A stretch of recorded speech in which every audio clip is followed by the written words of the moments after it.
কংগ্রেস সরকার কেন্দ্রে থাকাকালীন যে পাশ ফেলটা তুলে দিয়েছিল বিদ্যালয় শিক্ষায়, যদি এই সদন থেকে বিদ্যালয় শিক্ষায় পাশ ফেলটা আনা যায়, মনে হয় তাহলে দলিত, পতিত, লাঞ্ছিত, বঞ্চিত সমাজের মানুষ এবং প্রান্তিক সমাজের মানুষের বাচ্চা কাচ্চারা সঠিক লেখাপড়া শিখতে পারে।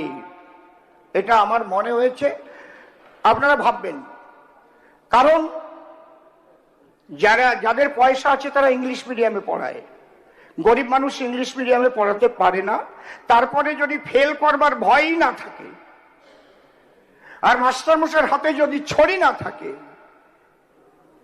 তাহলে ছাত্র সঠিক লেখাপড়া কেমন করে সেটা আমি ঘুরে ঘুরে খুব ভালো করে দেখেছি। আপনারাও নিশ্চয়ই এ সম্পর্কে সবাই অভিজ্ঞ। এই জন্যে মাস্টার মশাইরা যেমন স্নেহ করবেন, যেমন মাস্টার মশাইরা শাসনও করবেন। এই অধিকার তাদের দেওয়া যায় কিনা আপনারা ভাববেন।